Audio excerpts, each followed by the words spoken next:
बिस्मिल्लाहिर्रहमानिर्रहीम।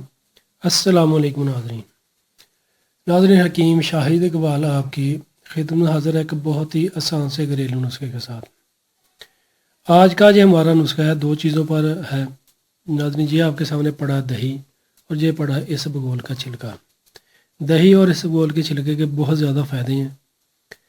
आज मैं आपको दही और इसबगोल के छिलका से ऐसे नौजवान जो कहते हैं उन्हें कतरे आते हैं, मनी पतली हो गई है, वो अद्वियात नहीं खा सकते महंगी लेकर, उनके कतरे ठीक करने के लिए जरियान एहतलाम जैसे काफ़ते इसका मसला है उसको ठीक करने का बहुत आसान सा घरेलू टोटका बताऊंगा। इंशाल्लाह इस टोटका को इस्तेमाल कीजिएगा और आपको इंशाल्लाह अल्लाह पाक के हुक्म से शिफा मिलेगी। बाकी एक बात को जहन में रखें कि जो मरीज़ रेशा वाले हैं, बलगमी मरीज़ हैं, वो इस नुस्खा को इस्तेमाल ना करें। और ऑब्वियस एक और रिक्वेस्ट है कि जिन्होंने अभी तक हमारा फेसबुक पेज लाइक नहीं किया वो हमारे पेज को लाइक कर लें और हमारे नईम क्लिनिक यूट्यूब चैनल को लाजमी सब्सक्राइब करके बेल आइकन को दबा दें ताकि आपको हमारी आइंदा आने वाली अच्छी अच्छी मालूमात नुस्खा जात आसानी के साथ मिलते रहें। और व्यूअर्स आप हमारी वीडियोस को लाइक करके लाजमी शेयर भी किया करें ताकि और लोगों को भी फ़ायदा मिल सके।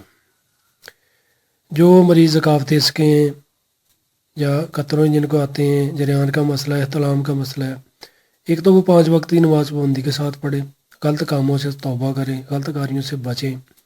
इंशाल्लाह आपके कह सकते कि ज़िंदगी में भी आसानियाँ पैदा होंगी और आखिरत में भी।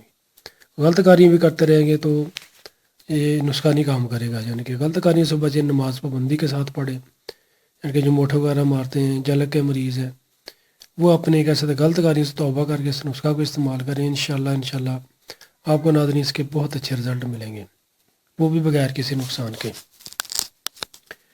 जो मरीज़ कहते हैं उन्हें जरियान या ज़कावत इसका मसला है, जरियान अपना एहतलाम होता है, सूरत अंजाल का मसला है, वो सुबह खाली मैदा फ्रेश यानी कि ताज़ा 1 नंबर दही लें, खालस होना चाहिए। सुबह खाली मैदा आपने 1 कप या 1 प्लेट दही की लेनी है, उसमें आपने नाज़रीन 2 चम्मच इसबगोल का छिलका डाल देना है। इसको अच्छे तरीके से मिक्स कर लें। अगर शुगर के मरीज़ नहीं हैं तो इसमें आप हस्बे ज़रूरत चीनी या शक्कर मिला लें। सुबह खाली मैदा आपने जी खा लेना है, 1 घंटा बाद नाश्ता कर लेना है। सुबह शाम कम से कम आधा घंटा सुबह आधा घंटा शाम को वॉक करें। और दिन में जो जब भी आप पानी इस्तेमाल करें कोशिश करें कि नीम गर्म पानी हो वो आपने पीना है और ज़्यादा से ज़्यादा पानी इस्तेमाल करना है। बाज़ारी खाने, चटपटी चीज़ें, जो कब्ज़ करने वाली चीज़ें उनसे बचें। गोश्त वगैरह हो गया, गर्म चीज़ें, मसालेदार, इनसे परहेज़ करें। इंशाल्लाह नाज़रीन एक ही हफ़्ता में आपका जरियान का, ज़कावत इसका मसला, सूरत अंजाल का मसला इंशाल्लाह वो ख़त्म हो जाएगा और आपको कह सकते कि बहुत अच्छा इसका रिज़ल्ट मिलेगा और आपकी सेहत भी बनेगी इंशाल्लाह। शुक्रिया। तो नाज़रीन वीडियो को लाइक करके लाजमी शेयर कीजिएगा ताकि और लोगों को फ़ायदा मिल सके। अल्लाह हाफिज़। अस्सलामु अलैकुम।